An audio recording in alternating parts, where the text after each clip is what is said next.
C'est ici, à la cathédrale Sainte-Marie de Libreville, que le défunt André Mbaobam, affectueusement appelé Amo, venait glorifier son Dieu.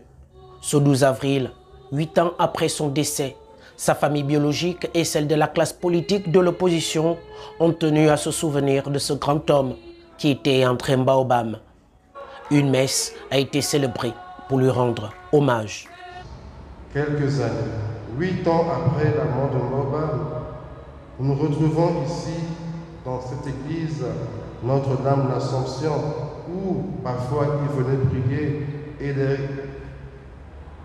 dispositions, ou plutôt des témoignages qui ont été recueillis, nous disent qu'il était aussi ici quelque temps avant sa mort. Et 8 ans après, nous retrouvons ici pour nous souvenir de lui et écouter la parole de Dieu qui nous invite non pas à l'amertume ni au regret sans espoir, mais qui nous invite à la foi, à la confiance, surtout en ce temps de résurrection, en ce temps où Jésus ressuscité nous invite à poursuivre la mission.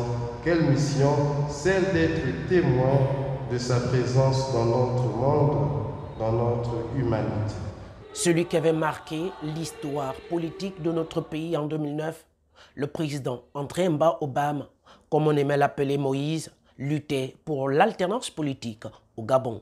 Nous sommes venus rendre hommage à un illustre fils de notre pays, aux multiples facettes, un grand homme politique, un homme d'État qui nous a montré son engagement pour aller dans le sens du développement, de l'évolution, de la démocratie, de la liberté, de la libération de notre pays.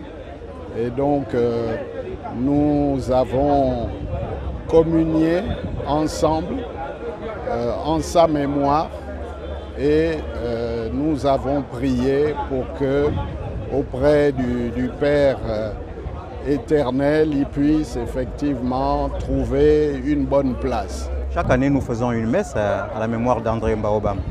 Celle-ci a été demandée cette fois par la famille. Sinon, chaque année, au niveau de l'Union nationale, nous célébrons une messe. Nous faisons une messe en mémoire d'André Mbaobam. Non, on ne peut pas avoir plein de remords ou de regrets. André a fait sa mission, il a fini sa part.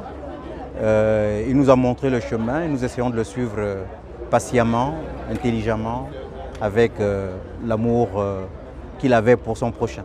Pour sa famille biologique, ce sont des moments de réconfort. C'est un sentiment d'abord de souvenir que j'ai. 8 ans après son décès.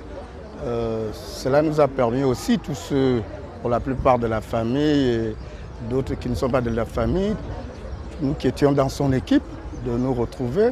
C'est un grand moment. Ça veut dire que Mbaobam n'est peut-être plus visible physiquement, mais il est là parmi nous parce que pour une fois de plus, il nous a réunis. Il nous a permis de reprendre conscience qu'il est mort pour un combat et que ce combat, nous devons, chacun à sa manière, le faire aboutir. C'est le sentiment que j'ai en sortant de cette église, le sentiment de réconfort. Vraiment, c'est moi qui me réjouis aujourd'hui parce que 8 ans après le décès de Mbaobam, notre parent, notre frère, notre oncle, c'est la première fois qu'on lui fasse la messe ici à la cathédrale. Et cette messe, normalement, qui aurait dû se faire le jour de la sortie de son corps, bon, malgré tout ce qu'il y a eu, il faut rendre grâce à Dieu que tout s'est bien passé. Et aujourd'hui, la famille s'est réunie. On a tous décidé de lui faire cette belle messe.